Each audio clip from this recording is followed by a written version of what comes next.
উচ্চ মাধ্যমিক পরীক্ষার পর উচ্চশিক্ষা গ্রহণে দেশের লাখো শিক্ষার্থী অংশ নেয় ভর্তি যুদ্ধে।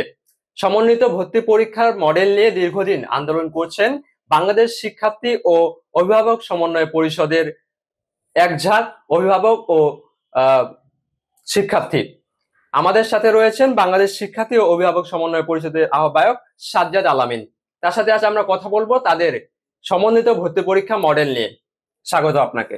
আসসালামু আলাইকুম, আমি মোহাম্মদ সাজ্জাদ আলামিন, বাংলাদেশ শিক্ষার্থী ও অভিভাবক সমন্বয় পরিষদের আহ্বায়ক হিসেবে আছি। আমরা দুজনই আছি ওই আহ্বায়ক হিসেবে। আমরা কেনই মডেলটা চাচ্ছি, আমি একটা জিনিস আপনারা দেখে থাকবেন, জাতি আজ উদ্বেগের সাথে লক্ষ্য করছে যে বিগত বছরগুলোতে লক্ষ লক্ষ শিক্ষার্থী এইচএসসি পাশের পরে ভর্তি পরীক্ষায় অবতীর্ণ হওয়ার সুযোগ পায় না। আমাদের দেশে 56টা পাবলিক বিশ্ববিদ্যালয় আছে যেগুলো সরকারিভাবে পরিচালিত হয়। অত্যন্ত পরিতাপের বিষয় যে শিক্ষার্থীরা যোগ্যতা থাকা সত্ত্বেও এই বিশ্ববিদ্যালয়গুলোতে ভর্তি প্রক্রিয়ায় অংশগ্রহণ করতে পারে না। তাহলে অথচ সরকার, যথাযথ কর্তৃপক্ষ যদি একটু সচেষ্ট হতো, তাহলে আমাদের দেশের লক্ষ লক্ষ শিক্ষার্থী এই ভর্তি পরীক্ষায় অবতীর্ণ হয়ে কোনো না কোনো পাবলিক বিশ্ববিদ্যালয়ে ভর্তির সুযোগ পেত এবং তাদের শিক্ষা জীবন নয়, পরবর্তী জীবনও সুন্দরভাবে গুছিয়ে নেওয়ার সুযোগ পেত। এই জিনিসটি আমার দৃষ্টিগোচর হয়েছে। আমি ওটার ভুক্তভোগী ছিলাম, আমার পরিবারও ছিল, হয়তো আপনিও ছিলেন। আমি আপনাকে আপনার স্মৃতিচারণের জন্য অনুরোধ করব যে আপনিও কি পেরেছিলেন ইন্টারমিডিয়েট পাশের পরে ভর্তি পরীক্ষায় সবগুলো বিশ্ববিদ্যালয় অবতীর্ণ হতে পারেননি? হয়তো ঢাকা বিশ্ববিদ্যালয়ে দিয়েছেন বা দুই একটা বিশ্ববিদ্যালয় দিয়ে যাদের যোগ্যতা আছে, যারা ভাগ্যবান, তারা ঢাকা বিশ্ববিদ্যালয়ের স্বনামকরা বিশ্ববিদ্যালয়গুলো ভর্তি হওয়ার সুযোগ পেয়েছেন। বাকিরা গ্রামের প্রত্যন্ত অঞ্চলে বা জেলা শহরে বা বিভাগীয় শহরে কোনো বিশ্ববিদ্যালয় কলেজগুলোতে গিয়ে অনার্স বা মাস্টার্স কমপ্লিট করে শিক্ষা জীবন শেষ করেছেন। আমি বিশ্ববিদ্যালয় কলেজগুলোকে সম্মান রেখে বলছি, এগুলো আসলে বিশ্ববিদ্যালয় কলেজ আমাদেরকে বোঝানোর জন্য আমরা বলে থাকি। আসলে বিশ্ববিদ্যালয় কলেজগুলো বলতে কোনো শব্দ আছে বলে আমার জানা নেই। আসেন আমরা কেন এই কাজটা আসলাম। দ্বিতীয় কারণ হচ্ছে, পাশের পরে প্রত্যেকটা স্টুডেন্টের, একটা ছেলে পাশ করার পরে ইন্টারমিডিয়েট পাশ করলো, পাশ করার পরে সে কিন্তু কলেজের স্টুডেন্ট না, কলেজ তার দায় নেবে না। যতদিন সে অনার্সে ভর্তি না হবে ততদিন বিশ্ববিদ্যালয়ে তার দায় নেই। তাহলে অনার্সে ভর্তির আগ থেকে যে সময়টা আসলে 1 বছর পর্যন্ত বাংলাদেশে প্রায় কালক্ষেপণ করা হয়, এই সময়টা এই বাচ্চাটা কার জিম্মায় থাকবে? এই বাবা মায়েদের জিম্মায় থাকে, আর কারো জিম্মায় থাকে না। অথচ এই সময়ের মধ্যে একটা বছর আপনারা নষ্ট হয়ে যায় শিক্ষা জীবনে ভর্তি পরীক্ষার জন্য। কেন? 17 দিনের পরীক্ষায় যদি এইচএসসি পাশের সুযোগ হয়, 17 দিনের পরীক্ষার পরে যদি বিশ্ববিদ্যালয়ের বোর্ডগুলো বলতে পারে এই শিক্ষার্থী বিশ্ববিদ্যালয়ে ভর্তির জন্য যোগ্য, তাহলে এই শিক্ষার্থীদের জন্য 2 মাস নয় 1 বছর ব্যাপী ভর্তি পরীক্ষা কেন? আপনি 2025 সালের কথা ধরেন, ডিসেম্বরের 12 তারিখে মেডিকেলের পরীক্ষা শুরু হবে। আগেও 2 একটা পরীক্ষা আছে, এগুলো আমরা বললাম না। ডিসেম্বরের 12 তারিখে মেডিকেলের পরীক্ষা হবে, 13 তারিখে ঢাকা বিশ্ববিদ্যালয়ের খ ইউনিটের পরীক্ষা হবে, যেটা দিয়ে বিভাগ পরিবর্তনের সুযোগ থাকবে সায়েন্সের স্টুডেন্টদের। এই শিক্ষার্থী তার জীবনে আর কোনোদিন ঢাকা বিশ্ববিদ্যালয়ে পরীক্ষা দেওয়ার সুযোগ পাবে না। তাহলে এই ঢাকা বিশ্ববিদ্যালয়ের খ ইউনিটের পরীক্ষা আগের দিন মেডিকেলের পরীক্ষা দিয়ে একটা সন্তান কিভাবে পরের দিন ঢাকা খ ইউনিটের পরীক্ষা দেবে, যেটার সিলেবাস হচ্ছে বাংলা, ইংরেজি, সাধারণ জ্ঞান? অথচ আগের দিন তো আমি ফিজিক্স, কেমিস্ট্রি, বায়োলজি এগুলো পড়েছি বা সাধারণ জ্ঞানও পরীক্ষা দিয়েছি। তাহলে এই বাচ্চাটা কি তাহলে পড়বে না? আপনি কি বলতে পারবেন বুক ফুলিয়ে যে এই বাচ্চাদের মধ্যে যাদেরকে আমি সুযোগ দিলাম না, এই বাচ্চাদের মধ্যে কেউ আগামী দিনের ডক্টর ইউনূস হয়ে নোবেল আনবে না?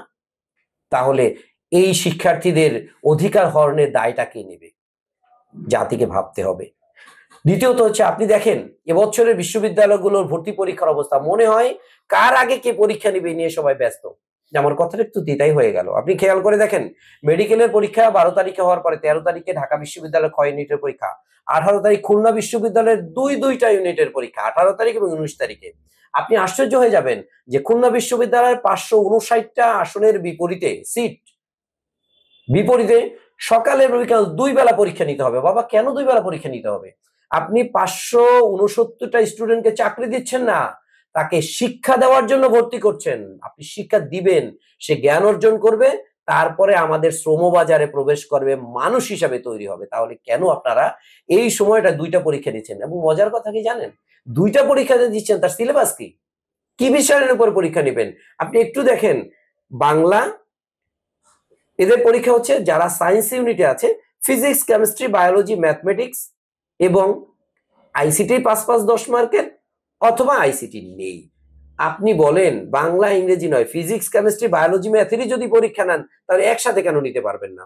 আমি বলতে চাই, আরেকটু বলে তারপরে বলি, আমি বলতে চাই খুব স্পষ্ট করে, আমি সবগুলো বিশ্ববিদ্যালয়ের পরীক্ষার সিলেবাস গুলো দেখেছি, এটা নিয়ে গবেষণা করেছি, এটা নিয়ে যাচাই বাছাই করেছি। প্রত্যেকের যে যেই নামেই ডাকুক না কেন, প্রত্যেকের বিষয়বস্তু হচ্ছে আপনাকে বাংলা, ইংরেজি, সাধারণ জ্ঞান, এরপরে আসেন বিষয়ভিত্তিক 3টা বা 4টা সাবজেক্ট আপনারা পরীক্ষা নেন। বিষয়ভিত্তিক কি? সায়েন্সের ইস্যুটাই বলি, ফিজিক্স, কেমিস্ট্রি, বায়োলজি, ম্যাথমেটিক্স, এই 4টা। তাহলে ক্ষয় ইউনিট বা যেটাকে আমরা বলি মানবিক শাখার জন্য তাদের 2 3টা সাবজেক্ট, কমার্সের জন্য তাদের 3 4টা সাবজেক্ট। এটাই কিন্তু আপনার সাবজেক্ট ওয়ারি পরীক্ষাগুলো আপনারা নিয়ে থাকেন। তাহলে আমার প্রশ্ন হচ্ছে জাতির কাছে, 100 মার্কের পরীক্ষা নিচ্ছেন, প্রত্যেকে আলাদা আলাদা নিচ্ছেন, অথচ এই শিক্ষার্থীদেরকে আপনি যদি 200 মার্কের একটা পরীক্ষা নেন, সিম্পল, আবারও বলছি, 200 মার্কের একটা পরীক্ষা নেন, 100 মার্কের আপনি জিপিএ এর উপরে মেধা তালিকা করেন, জিপিএ এর উপরে একটা গ্রেডিং করেন, আপনি আপনারা আপনাদের মতো করেন, তাহলে কি হবে? এই 300 মার্কের পরীক্ষা যদি আপনি নেন, তাহলে একটা সমন্বিত ভর্তি পরীক্ষার মাধ্যমে আমি বলতেছি আপনাকে পুরোপুরি 2 মাসের মধ্যে, ভর্তি পরীক্ষা শুরু থেকে 2 মাসের মধ্যে একটা শিক্ষার্থীর ভর্তি প্রক্রিয়া সম্পাদন করা সম্ভব। শুধু সম্ভবই না, তাকে পরের, আমি দায়িত্ব নিয়ে বলছি, তাদের পরের সেশনে ক্লাসে ফিরিয়ে নেওয়া সম্ভব। তাহলে কি ঘটনাটা ঘটবে? আমি সমন্বিত ভর্তি পরীক্ষার একটা মডেল ছোট্ট করে বলেছি, সেটা হচ্ছে 200 মার্কের, 100 মার্কের আবশ্যিক সাবজেক্ট যেটা আপনি এই গ্রুপ পরিবর্তনের জন্য নিয়ে থাকেন বা অন্য বিভাগে পরীক্ষা দেওয়ার জন্য নিয়ে থাকেন, এই গ্রুপটাকে নিয়ে, বা মেডিকেলও যদি আপনি দেখেন, বাংলা ইংরেজি নয়, তারা ফিজিক্স, কেমিস্ট্রি, বায়োলজি আর জিকেটা নেয়, জিকের মধ্যে মোটামুটি সবই থাকে। তাহলে ঘুরিয়ে ফিরিয়ে সবাই কিন্তু একই সাবজেক্ট গুলো নিচ্ছেন, তাহলে কেন একসাথে নয়? তাহলে 300 মার্কের যদি আপনার একটা ভর্তি পরীক্ষা নেন, তার আগে একটা কাজ করব, সেটাও বলবো। 300 মার্কের একটা ভর্তি পরীক্ষা, 100 মার্কের জিপিএ আর 200 মার্কের পরীক্ষা যদি নেওয়া হয়, তাহলে সবাই যে যে ভর্তি পরীক্ষা নিচ্ছেন প্রায় সবগুলো কভার হয়ে যায়। এই কভারেজের পরে 100 মার্ক মিলিয়ে আপনি একটা জাতীয় মেধা তালিকা প্রণয়ন করেন, কারণ মার্ক তো সবার সামনে আছে। এই জাতীয় মেধা তালিকা করলে আপনি কিন্তু পেয়ে যাচ্ছেন, আপনি আমাকে বলতে পারেন ঢাকা বিশ্ববিদ্যালয়ের ক্রাইটেরিয়া তো আলাদা, সবগুলো তো আলাদা আলাদা পাস করতে হয়, ইংরেজি বাংলা আলাদা আলাদা মার্ক পেতে হয়। তাহলে এক্ষেত্রে আপনার বা এই বিশ্ব অন্যান্য বিশ্ববিদ্যালয়ের এরকম পলিসি আছে, যার যার পলিসি, আপনি যার যার পলিসি অনুযায়ী সফটওয়্যারকে কমান্ড দিবেন, যে সফটওয়্যারে আপনার ভর্তির মার্কগুলো চলে আসবে, সফটওয়্যারে কমান্ড দিবেন, আপনাকে আপনার রোলগুলো দিয়ে দিবে যে এই রোল অনুযায়ী আপনার এই বাচ্চাগুলো আপনার এই মার্ক পেয়েছে, এরা পায় না, এরা বাতিল। এবছর এবং গত বছর 3,29,000 বাচ্চা ঢাকা বিশ্ববিদ্যালয়ে পরীক্ষা দিয়েছে বিভিন্ন ইউনিটে, আপনি 6,000 বাচ্চাকে ভর্তি করেছেন। বাকি যে শিক্ষার্থী হয়েছে এগুলো তো চলে গেছে, এদের কোনোই নেই। ঢাকা বিশ্ববিদ্যালয় বলছি, আপনারা তো পায়োনিয়ার, আপনারা এদেশের বিশ্ববিদ্যালয়গুলো লিডার, আপনারা এই দায়িত্বটা নিজেরা তো ভর্তির জন্য নেন, তাহলে সারা বাংলাদেশের দায়িত্বটা কেন আপনারা নিতে পারেন না? সবাই মিলে নেন, সবাই মিলে এই কাজটা করা যায়। আমি আসছি এগুলোতে পরে বলছি। তাহলে ভর্তি পরীক্ষার ক্ষেত্রে আপনারা যেগুলো করতে পারেন, এই জাতীয় বিদ্যালয় ঢাকা বিশ্ববিদ্যালয়ে এত মার্ক পেতে হবে, 2টা মিলে পাস করতে হবে, এই ক্রাইটেরিয়া গুলোর মধ্যেই আপনার বাচ্চাগুলো আপনি বের করে নিয়ে যেতে পারবেন। মাঝখান থেকে একটা জিনিস ঘটবে, সেটা হচ্ছে আমাদের প্রতি বছরে প্রায় 10 লক্ষ বাচ্চা বা 8 লক্ষ বাচ্চা বছর পাস করেছে, তাদের মধ্যে সবাই ঢাকা বিশ্ববিদ্যালয়ে ভর্তির জন্য কোয়ালিফাই করতে পারে না, আবেদন করতে পারে না। চট্টগ্রাম বিশ্ববিদ্যালয় পারে না, অন্যান্য 10টা বিশ্ববিদ্যালয় আছে জেনারেল, 10টা আছে ইঞ্জিনিয়ারিং, যারা আলাদাভাবে পরীক্ষা নেন।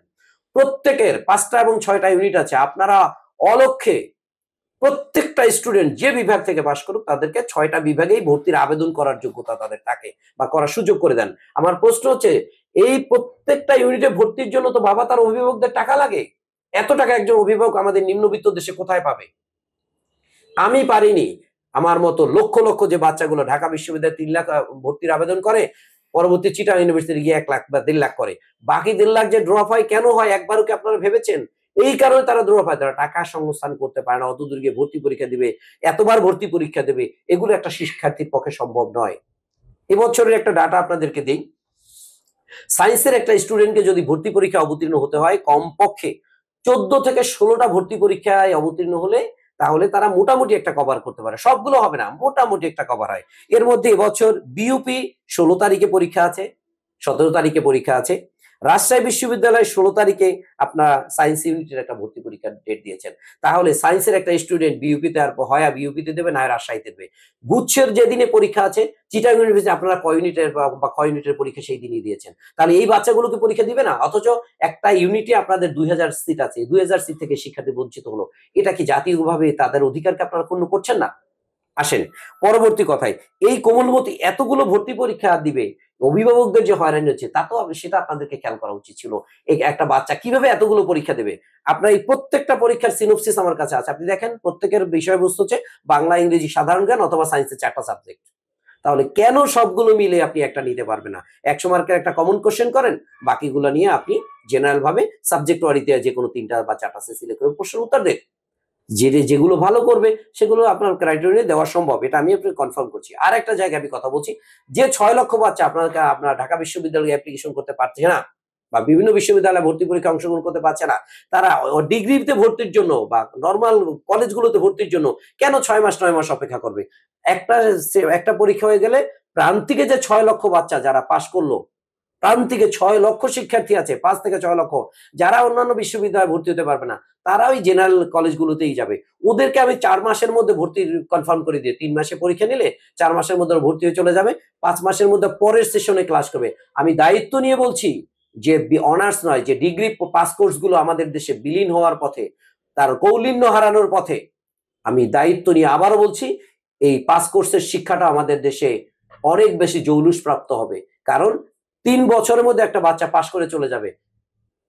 আমি যখন 4 বছরে গিয়ে অনার্স করব, ততক্ষণ 3 বছর যে ছেলেরা ভালো করলো, ফার্স্ট ক্লাস পেলো বা ভালো ফার্স্ট ক্লাস পেলো, ভালো করে স্ট্যান্ড করলো, ও বিসিএস করে একটা ভালো রেজাল্ট করতে পারবে, বিসিএস করে একটা পয়েন্ট পেয়ে যেতে পারে, একটা প্লেস পেয়ে যেতে পারে, একটা জায়গায় চাকরি হয়ে যেতে পারে সে। আমি আশা করছি এই বিষয়গুলো ভাবার দরকার। এগুলো সমন্বিত ভর্তি পরীক্ষা হলে শিক্ষার মান কতটুকু নিশ্চিত হবে বলে আপনি মনে করেন? জি ধন্যবাদ। ভর্তি পরীক্ষার নামে যে কাস্টমসটা আমরা 1 বছর যাবত নষ্ট করি, একটা বছর আপনি দেখেন 1 বছর যাবত চলতে থাকে।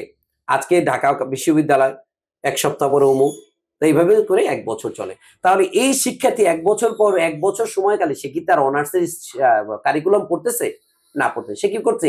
ইন্টারমিডিয়েটটা যেটা সে বিভিন্ন সময় পড়ে আসে না, ওইটাই সে কেচে গন্ডুস করতেছে আর বারবার পড়তেছে, বা বিভিন্ন কোচিং সেন্টারে যাচ্ছে, বিভিন্ন জায়গায় দৌড়াচ্ছে। বাবা মা, আপনি কি একবারও ভেবে দেখেছেন যে আপনার যে স্ত্রী, আমি দায়িত্ব নিয়ে বলছি, আবারও বলছি, আপনার স্ত্রী আপনার সন্তানকে নিয়ে মেট্রিক পাশের পরে বা পরীক্ষার পরে যে কোচিং সেন্টার দৌড়াচ্ছে, আপনার সন্তানের বাকিদের খেয়াল নেই, সে দৌড়াচ্ছে, ফলে কি দাঁড়াচ্ছে?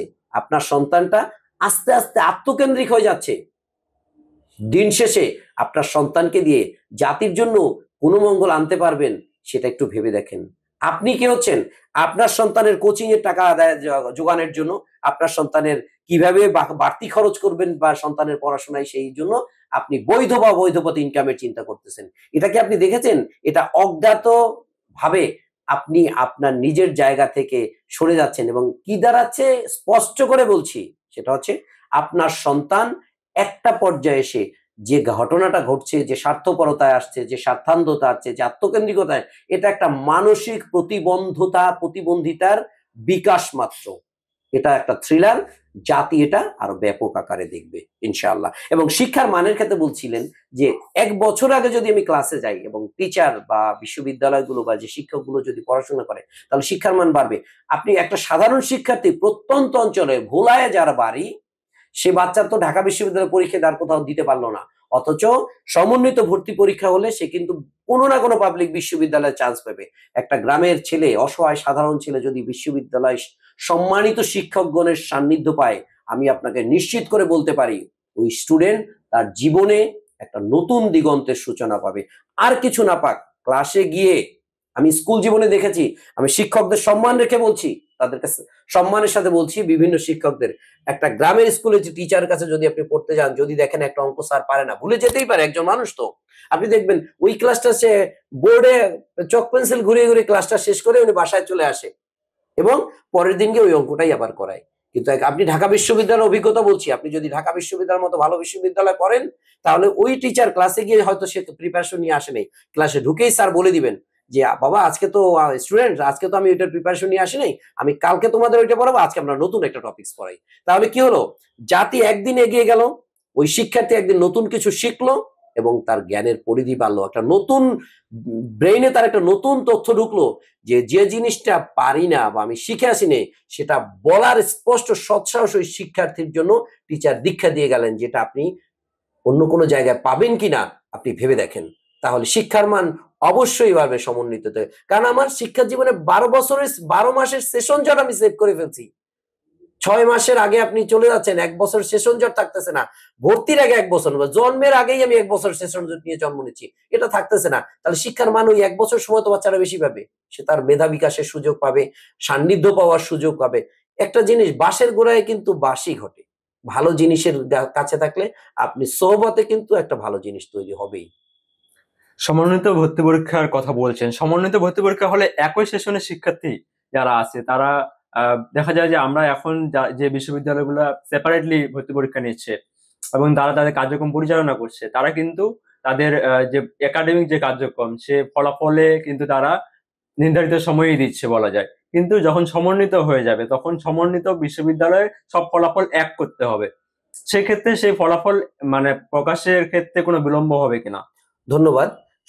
আমাদের প্রথম যে দাবিটা, এই ইস্যুটা হচ্ছে শুধু সমন্বিত আমরা একটা ভর্তি পরীক্ষা চাই। আমি এই পয়েন্টটা একটু প্রথমে রেখে গেছি, কেন রেখে গেছি পরে বলছি। আমার দাবিটা হচ্ছে সিনোপসিসটা, আমি যে আউটলাইনটা দিয়েছি সেটা হচ্ছে একটা স্টুডেন্ট জানবে, আমি যখন ইন্টারমিডিয়েটে উঠছি, মেট্রিক পাস করেছি, আমি জানবো আমার ভর্তির পরীক্ষাটা হবে রেজাল্ট দেওয়ার এতদিন পরে, এবং আমার সিলেবাস থাকবে, আমার ভর্তির আবেদনের বা পরীক্ষা দেওয়ার বিষয়বস্তু থাকবে এই বিষয়। যেমন এবছর দেখবেন যে ভর্তি পরীক্ষার সার্কুলার দেওয়ার 2-4 দিন আগেও মানে গাইডলাইন পাল্টাচ্ছে যে এই পরীক্ষা এগুলো জিজ্ঞেস করবে, এগুলো আসবে, এগুলো আসবে না। তা সে তো অ্যাওয়ার না। অথচ সমন্বিত ভর্তি পরীক্ষার মডিউল অনুযায়ী একটা স্টুডেন্ট যেদিন ফলাফল প্রকাশ করবে তার উইদিন 60 ডেজ সরকারিভাবে একটি ভর্তির সার্কুলার দেওয়া হবে, আবেদন একটা সমন্বিত সফটওয়্যারে সব স্টুডেন্টরা আবেদন করবে, প্রত্যেকে যার যার আবেদন সে যেখানে পায়, শুধু তাদের চয়েস থাকবে আমার বাড়ি তো অনেক দূরে, আমি ওই কলেজটায় পড়তে চাই না বা আমি ওই বিশ্ববিদ্যালয়ে আবেদন করতে চাই না, সে চুজ করতে পারবে ওইটা আমি যাবো না। কেন যাবো না সে আর বলতে হবে না, আমি দূরে আছি যাবো না, ফাইন। আর বা অথবা সবগুলোতে আমি করব। তাহলে ভর্তি পরীক্ষার জন্য একটা মাত্র আবেদন করবে। আপনি দেখেন 56টা পাবলিক বিশ্ববিদ্যালয়ের মধ্যে 10টা জেনারেল ইউনিভার্সিটি, 10টা ইঞ্জিনিয়ারিং বিশ্ববিদ্যালয় আলাদা আলাদা ভর্তি ফর্ম বিতরণ করেন, আর বাকিগুলো গুচ্ছে আছে, 19টা গুচ্ছ, আর 4টা মেডিকেল বিশ্ববিদ্যালয় আন্ডারে 45টা মেডিকেল কলেজে পরীক্ষা হয়। একটা জিএসটি আছে 19টা বিশ্ববিদ্যালয়, 9টা বিশ্ববিদ্যালয় নিয়ে একটা কৃষিগুচ্ছ আছে, এই সব মিলিয়ে বিশ্ববিদ্যালয়ের সিনোপসিস। তাহলে 56টা বিশ্ববিদ্যালয়, 10টা পাবলিক বিশ্ববিদ্যালয় যারা জেনারেল পড়ায় তাদের 4টা থেকে 6টা ইউনিট আছে আলাদা আলাদা, প্রত্যেকটায় আবেদন করতে হলে 1000 থেকে 1500 টাকার প্রয়োজন হয়। তাহলে 6 পর, এবং প্রত্যেকে কিন্তু আপনি যে বিভাগ থেকেই পাশ করেন না সবগুলোতে আপনি আবেদন করতে পারবেন, সেই অপশনটা আছে। তাহলে একটা অভিভাবক একটা বিশ্ববিদ্যালয়ের জন্য 9000 টাকা বা 10,000 টাকা যদি আবেদন করে, তার যাতায়াত খরচ কত, তার বই পড়ার ওই স্টুডেন্টের প্রিপারেশনের খরচ কত, এই বিষয়গুলো একবার ভেবে দেখতে হয়। এর আগেও দেখা ছিল, হ্যাঁ 20 বছর আগে আপনি বলতে পারেন যে এখনকার মতো সফটওয়্যার ছিল না, কিন্তু যখন ছিল না সেটা নিয়ে আমাদের কথা বলার কিছু না, এখন তো আছে। ঢাকা বিশ্ববিদ্যালয়ের যে সফটওয়্যার আছে, গুচ্ছর একটা সফটওয়্যার আছে, মেডিকেলের একটা সফটওয়্যার আছে, যদি এই সফটওয়্যার গুলোকে আপগ্রেড করা হয় আমি নিশ্চয়তা দিতে পারি সবগুলো বিশ্ববিদ্যালয়গুলোকে একসাথে করা সম্ভব। তাহলে একটা আবেদন হবে, প্রত্যেকের চয়েস হয়ে গেল। এরপরে ভর্তি পরীক্ষা হবে 200 বা 300 মার্কে একটা। আপনি একটা পরীক্ষা দিয়ে কি করবেন? একটা পরীক্ষা দিয়ে আমি বলছি না যার যার মতো সবাই আপনি বাচ্চারা নিয়ে নেন না। আপনি ঢাকা বিশ্ববিদ্যালয়ে আপনার যদি এক্সট্রা কোনো ভাইবার ইস্যু থাকে, আপনি 2 লক্ষ বাচ্চার ভাইবা নেন, আপনি তো 5,000 ভাইবাই নেন, বাকি বাচ্চাগুলো তো আর কোনো খবর থাকে না। 3,29,000 বাচ্চাকে গতবার, এবার এতগুলো বাচ্চার আপনি নিচ্ছেন 2 লাখের প্রায় 2,50,000। এরা তো আপনি 6,000 নেওয়ার পর আর বাকিদের নিবেন না। তাহলে এই বাচ্চাগুলোর অভিভাবকদের কষ্টটা আপনারা একটু বুঝুন। অর্থাৎ এই বাচ্চাগুলো তো আবার চিটাং ইউনিভার্সিটিতে দিতে হবে, বা কেউ চিটাঙে পাবে না। এই চিটাং ইউনিভার্সিটিতে এই বাচ্চার মধ্যেই তো মেধা তালিকা অনুযায়ী আমি দিতে পারি চিটাংকে, তাহলে অভিভাবকদের তো অন্তত হয়রানিটা বাঁচে। বাচ্চারা আজকে যাবে এখানে, কালকে যাবে এখানে, পরশু যাবে এখানে ভর্তি পরীক্ষার জন্য। আমি ডেটটা বলছি খুব স্পষ্ট, 12 তারিখ, 13 তারিখ, 18, 19, 20, 26, 2, 3 তারিখে দুইটা, 10 তারিখ, 16 তারিখ, আবার 16 তারিখ আছে, 17 তারিখ দুইটা, 30 একে। এটা শুধু বিজ্ঞানের কয়েকটা বললাম, যাদেরকে ভর্তি পরীক্ষা আমার বাচ্চা দিতে পারবে না সেগুলো বলতেছি না। আমার বাচ্চা বলতেছে এতগুলো আমি দিতে পারবো না, এটা সম্ভব না। আমি আরেকটা কথা জাতিকে বলতে চাই, সন্তান জন্ম দিয়েছি আমি, লালন পালন করেছি আমি, পড়াশোনা শেখানোর জন্য কসরত করেছি আমি। আমার বাচ্চাকে এতগুলো ভর্তি পরীক্ষার নামে এতগুলো হয়রানি করার অধিকার আপনাদের কে দিয়েছে, সেটা জাতিকে বলার সময় আসছে। আমি জাতিকে শুধুমাত্র পথ দেখিয়ে গেলাম। আমি জানি না এই গোল আমি অর্জন করতে পারবো না, আমি বৃদ্ধ মানুষ। তবে আপনাদেরকে বলছি, জাতি একদিন এই ছোট্ট দায়টা আপনাদেরকে মুক্ত করে দিবে ইনশাল্লাহ। আপনি সমন্বিত ভর্তি পরীক্ষার কথা বলছেন, কিন্তু আপনি মানে এখন যে ব্যবস্থাপনা সে ব্যবস্থার বিরুদ্ধে গিয়ে বলছেন যে সমন্বিত ভর্তি পরীক্ষা নিতে, কিন্তু সমন্বিত ভর্তি পরীক্ষা হওয়ার পরের যে ব্যবস্থাপনা সেই ব্যবস্থাপনা সম্পর্কে একটু কিছু ভেবেছেন? জি, ধন্যবাদ। আমি আসলে বর্তমান যে সিস্টেমটা আছে তার বিরুদ্ধে যাচ্ছি না। 10 জন আলাদা আছে। আমি তাদেরকে বলছি যে ভাই আপনারা তো অনেক বড়, আপনারা সবাই একটু এক জায়গা হন। বাংলাদেশে 4টা মেডিকেল কলেজ আছে। 5টা মেডিকেল বিশ্ববিদ্যালয়ের মধ্যে পিজি আন্ডার গ্রাজুয়েট করে না, বাকি 4টা করে। এই 4টা বিশ্ববিদ্যালয় যদি 45টা মেডিকেল কলেজকে এক জায়গায় করে একটা ভর্তি পরীক্ষা নিতে পারে 1000 টাকা খরচ করে, তাহলে আপনারা কেন পারবেন না? 10-10-20টা আছেন আপনারা একসাথে, আপনাদের এতগুলো ইউনিট আছে। আমি তো বললাম যে মেডিকেল সহ এটাকে সলিউশন, আমি যেটা বলেছি এটা মেডিকেল সহ সলিউশন সম্ভব। আপনি সমন্বিত বিশ্ববিদ্যালয় ভর্তি পরীক্ষা নিয়ে যেটা ভাবছেন যে আপনি এক ভর্তি পরীক্ষার মাধ্যমেই সব বিশ্ববিদ্যালয়ে পরীক্ষাটা নেওয়া হবে, এক্ষেত্রে যেটা হয় সেটা হচ্ছে যে আপনার ভর্তি পরীক্ষায় যারা অংশগ্রহণ করে, যারা টিকে, তারা কিন্তু আহ, একটাতেই এখন টিকতেছে। কিন্তু এর ক্ষেত্রে যখন সমস্যাটা হয় যে কেউ যদি একটু খারাপ করে পরীক্ষায়, তাহলে তার পছন্দের বিশ্ববিদ্যালয়ে ভর্তির যে সুযোগটুকু সেই সুযোগটুকু হারিয়ে যায়। কিন্তু যখন আপনার সেপারেটলি অন্যান্য বিশ্ববিদ্যালয় যেগুলো আছে সেগুলোতে যদি পরীক্ষা হয়, তাহলে তারা হয়তোবা তাদের পছন্দের বিশ্ববিদ্যালয়ে পড়ার যোগ্যতাটুকু মানে প্রমাণ করতে পারে বলে আমি মনে করি। কিন্তু আপনি এই ব্যাপারে কি ভাবছেন? ধন্যবাদ, খুব সুন্দর একটা প্রশ্ন, খুব ক্রিটিক্যাল এবং টেকনিক্যাল একটা কোশ্চেন। আমি আপনাকে বলছি, আমি যে কারিকুলামটা ডেভেলপ করেছি, মডিউলটা ডেভেলপ করেছি, এখানে স্টুডেন্টরা 200 বা এবং 300 মার্কের যে পরীক্ষাটা হবে, এই পরীক্ষাটা হওয়ার পরে সে সাবজেক্ট যে পাবে, এই বিন্যাসটা আমি এখন আপনাদেরকে ডিসক্লোজ করতে পারছিলাম না, এখন করতেছি। যেটা হচ্ছে একটা স্টুডেন্ট তার মেধা স্কোরে 300 মার্কে 245 পেয়েছে বা 180 পেয়েছে, হোয়াটএভার মেবি, এবং ঢাকা বিশ্ববিদ্যালয়ে তার ক্রাইটেরিয়া অনুযায়ী সে এই মার্ক যদি সাবজেক্ট গুলোতে পায়, তাহলে সে ঢাকা বিশ্ববিদ্যালয়ে কোয়ালিফাই করবে এই সাবজেক্টে, অথবা এই সাবজেক্টে কোয়ালিফাই করবে, এরকম তাদের ক্রাইটেরিয়া কিন্তু অলরেডি সেট করা আছে। তাহলে আমার এই মার্কে এই বাচ্চাটা 245 পেয়েছে, দ্যাট ডিফারেন্ট, এটা তার একটা মেধা স্কোর, কিন্তু সাবজেক্ট ওয়ারি তার মার্কগুলো আলাদা করে রেকর্ড করা আছে। এই মেধার মানে এই মার্ক অনুযায়ী সে যদি ঢাকা বিশ্ববিদ্যালয়ে একটা সাবজেক্টে পায়, তাহলে মূল রেজাল্টে শো করবে সে ঢাকা বিশ্ববিদ্যালয়ে এই একটা সাবজেক্টেই ভর্তি হওয়ার সুযোগ পাবে, অন্য সাবজেক্টে পাবে না। বা 5টা সাবজেক্টে পাইলো, 5টা সাবজেক্ট তার মেধাক্রম, তার যখন রেজাল্ট শিটটা তৈরি হবে, সে ঢাকা বুয়েটে কোয়ালিফাই করে নাই, ফাইন, ওখানে তার 0 আসবে না, ব্ল্যাঙ্ক থাকবে। ঢাকা মেডিকেলে সে কোয়ালিফাই করেছে, কারণ সিট তো ওখানে 6000, 6000-এর পরে ভাইবার সহ আরো 2-1000কে ডাকবে, এর বেশি তো ডাকার কিছু নাই। এই পর্যন্ত যদি চাই ঢাকা মেডিকেলের জন্য সে ভাইবার জন্য কোয়ালিফাই করছে বা ভাইবার জন্য ডাকলো, বুয়েটে সেকেন্ড স্টেপের জন্য 2000 যারা পেলো তাদেরকে নিয়ে গেলাম, তারপরে মেডিকেলে 6000 বা 5000 এদেরকে আমরা নিয়ে গেলাম, থাকলো কি, তারপর ঢাকা ইউনিভার্সিটি, আমরা তো চুজটা এভাবেই থাকে, ঢাকা ইউনিভার্সিটি পেলো, ঢাকা ইউনিভার্সিটি যে ফিজিক্স একটা বা ইকোনমিক্স একটা ছেলে চান্স পেয়ে গেল, এটা প্রথম সারি যদি সাবজেক্টটা ধরে নিই, তাহলে ইকোনমিক্সের চান্স পেয়ে গেল, সে কি তাহলে চিটাং ইউনিভার্সিটির অন্য সাবজেক্টে পায় নাই? অটোমেটিক্যালি সে 56টা পাবলিক বিশ্ববিদ্যালয়ের মধ্যে যে জায়গায় ওই মার্কে সে কোয়ালিফাই করলো, যে জায়গায় যেই সাবজেক্টে কোয়ালিফাই করলো, সেই সব সাবজেক্ট গুলো একবারে তার লিস্টে চলে আসছে, যে বাবা তুমি এই ঢাকা বিশ্ব মেডিকেলে এই জায়গা পাইছো, মেডিকেলে যদি পড়তে চাও তাহলে এত তারিখ এই ভাইবের জন্য 3000-এর ভাইবে নাও কোনো বিষয় না, 6000, কিন্তু আপনি 6 লক্ষের ভাইবে নিতে পারবেন না। তো এবং চিটাঙে পাইলে এত, রাজশাহীতে যে ব্যক্তি ঢাকা বিশ্ববিদ্যালয়ে ফিজিক্সে পেলো, সে কিন্তু চিটাঙের ফিজিক্সে পেয়েছে, আপনি আশ্বস্ত থাকতে পারেন, কারণ সাবজেক্টের গ্রেড তো একই রকম আছে। ফলে কি দাঁড়ালো, সে 56টা পাবলিশে মোটামুটি একটা রেজাল্ট হয়ে গেল, যে 20টায় চান্স পেয়েছে, একটা পরীক্ষা দিয়ে কিন্তু সে 20টা, অন্তত 20টায় চান্স হয়ে গেলাম ধরে নিলাম। তাহলে কি দাঁড়ালো, এই 20টায় সে চান্স হলো, 20টায় কি ভর্তি হতে পারবে? পারবে না। ভর্তি হবে কয়টায়? একটা। যে স্টুডেন্ট মেডিকেলের জন্য নিশ্চয়ন করে দিল আফটার 15 ডেজ রেজাল্টের পরে 15 দিন সময় দেওয়া হবে, 15 দিনের মধ্যে সে মেডিকেলকে নিশ্চয়ন করে দিল, নিশ্চয়ন করে দিলে কি দাঁড়ালো, সে মেডিকেল ছাড়া বাকি যে লিস্ট আছে এই লিস্টে সে কিন্তু তার কোঠা ফাঁকা হয়ে গেল। কোঠা ফাঁকা হয়ে গেল। কোঠা ফাঁকা হয়ে গেলে কি হলো, নিচের যে বাকি যে স্টুডেন্ট গুলো তারা অটোমেটিক্যাল মাইগ্রেশন হয়ে গেল, এটার জন্য আলাদা কোনো খরচ দিতে হবে না। এখন এক্সিস্টিং সিস্টেমে মাইগ্রেশনকেও একটা কোশ্চেনের মধ্যে নিয়ে আসছি। মাইগ্রেশনটা কি হবে, প্রত্যেকটা বিশ্ববিদ্যালয়ে আমাকে আলাদাভাবে যেতে হবে, ফিজিক্যালি গিয়ে ভর্তি ক্যান্সেল করতে হবে, তারপর নতুন বিশ্ববিদ্যালয়ে টাকা দিয়ে ভর্তি, ওখানের টাকাও এখানের টাকাও। অথচ আধুনিক প্রযুক্তির যদি শুধু মাইগ্রেশনটা ক্যান্সেল করে দিই, ভর্তিটা ক্যান্সেল করে দিই, অটোমেটিক ওখান থেকে মাইগ্রেশন চার্জটা পে করে দিলে ওইখানে ভর্তিটা ক্যান্সেল, নতুন জায়গায় ভর্তি হতে পারতেছি।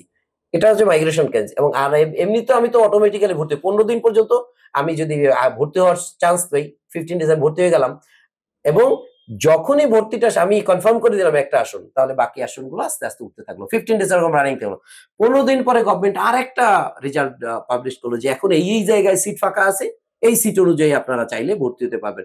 রেজাল্ট তো আছেই, রেজাল্ট আর দরকার নেই, আমি তো রেজাল্ট আছেই, শুধু জানলাম, আমি আপগ্রেড হলাম যে আমি আগে তো 20টায় পাইছিলাম আর আগে পাইছিলাম 5টায়, এখন আমার 5টার জায়গায় আরো 2টা বেড়েছে কিনা, বাড়ছে, আমি চলে গেলাম ওই জায়গায় ভর্তি হলাম। একবার ভর্তি হলে যদি আপনি মাইগ্রেশন অন রাখেন ফাইন, আর যদি অন করেন আমি এই যেখানে চাই পাইছি ওইখানেই স্যাটিসফাইড, আমি তো ভর্তি হয়ে গেছি। আর নিচের যে 5 লক্ষ শিক্ষার্থী যারা আছে, আমি উপরদের কথা বলছি, যারা মেধাবী, যারা নিচের 5 লক্ষ শিক্ষার্থী, ও তো গিয়ে ভর্তি হবে বরিশাল হাতেমালি কলেজের একটা অনার্স সাবজেক্টে, অথবা গৌরনদী কলেজের একটা অনার্স সাবজেক্টে বরিশালের, তা ওর জন্য এত চিন্তা করার দরকার নাই। ও তো গৌরনদী কলেজের আছে গিয়ে ভর্তি হয়ে গেছে, ওর পরবর্তী সেশনে 3 মাস 1 মাস বা 1.5 মাসের মধ্যে ক্লাস শুরু হয়ে গেছে। ওর টার্গেট হবে কত দূর তো আমি আমার সেশন শেষ করে, আমি মেধা শেষ করে আমি অনার্স কমপ্লিট মাস্টার্স কমপ্লিট করে আমি চাকরি বাজারে প্রবেশ করব। তাহলে আমি যদি 1 বছর আগায় যাই, 1 বছরে, অথচ আমি খেয়াল আছে আমার ব্যক্তিগত অভিজ্ঞতা বলছি, 1998 সালে আমি যখন অনার্স পাশ করে আমি আমার স্বপ্ন ঢাকা বিশ্ববিদ্যালয়ে আমি চলে আসবো, ঢাকা বিশ্ববিদ্যালয়ে পড়বো, ইন্টারমিডিয়েট পরে আমি আমি সুযোগ পেয়েছিলাম না হয়তো। তারপরে যখন আসলাম আমি অনার্সে ক্লাস মাস্টার্সে ক্লাস করেছি, ইন্ডিয়া থেকে যারা আলিগড় থেকে পাশ করে আছে, আলিগড়, দার্জিলিং, বেঙ্গালোর থেকে যে ছেলেরা পাশ করে আসছে, ওদের সাথে আমি সমতা নিরূপণ কমিটিতে ভাইবা দিয়ে তারপরে সমতা নিরূপণ করেছিল ঢাকা বিশ্ববিদ্যালয় ইকোনমিক্স ডিপার্টমেন্ট। যখন রেজিস্টার বিল্ডিং আমার ভর্তির জন্য পাঠাইছে, আমি আবার বলছি 1998 সালের কথা বলছি, রেজিস্টার বিল্ডিং, আমি যেহেতু কলেজ থেকে, তখন তো বিএম কলেজ না, জাতীয় বিশ্ববিদ্যালয় আন্ডারে, যদিও আলাদা বিশ্ববিদ্যালয়, তারা আমাকে বলে দিল যে না, কলেজ থেকে আসছে, এই জন্য নেওয়া যাবে না।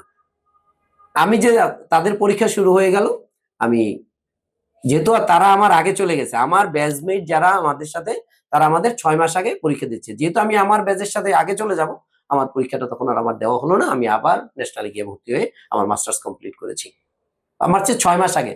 যদি আপনার আগের প্রশ্নের উত্তর, যদি সমন্বিত ভর্তি পরীক্ষা হয়, যে যার মতো চলে গেছে, প্রত্যেকে যার যার মতো ক্লাস করবে, যার যার মতো রেজাল্ট, ঢাকা বিশ্ববিদ্যালয়ের জন্য ওই জাতীয় বিশ্ববিদ্যালয়ের রেজাল্ট আটকে থাকবে না, চিটাং বিশ্ববিদ্যালয় ভর্তিটা আমি একসাথে যার যার বাচ্চা তাকে দিয়ে দিয়েছি।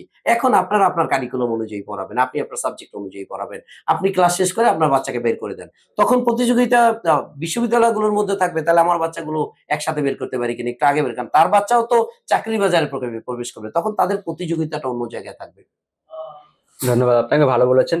আপনি যে সমন্বিত ভর্তি পরীক্ষা মডেল নিয়ে কাজ করছেন, এটার ব্যাপারে কি আপনি শিক্ষা মন্ত্রণালয় বা আমাদের যে শিক্ষা বোর্ড রয়েছে, বোর্ডগুলো রয়েছে, তাদের সঙ্গে কোনো সমন্বয় করেছেন বা কোনো প্রস্তাবনা পাঠিয়েছেন? ধন্যবাদ। আমি আসলে আপনাদের জন্য জানাচ্ছি যে আমি বিশ্ববিদ্যালয় মঞ্জুরি কমিশনের যে চেয়ারম্যান মহোদয়, তাকে আমরা একটা স্মারকলিপি দিয়ে শুরু করেছি। তারপরে যিনি বিশ্ববিদ্যালয় সমূহের চ্যান্সেলর মহামান্য রাষ্ট্রপতি, উনাকেও আমরা স্মারকলিপিটা দিয়েছি তাও প্রায় 1 মাসের কাছাকাছি। সেনাবাহিনী প্রধান, যেহেতু বিইউপি তার আন্ডারে, সেনাবাহিনী প্রধান উনিও একজন জাতীয়, এই মুহূর্তে একজন নেতা, মানে কি বলবো, উনি আমাদের জাতীয় কর্ণধার, নীতি নির্ধারক, তাকে আমরা একটা স্মারকলিপি দিয়েছি।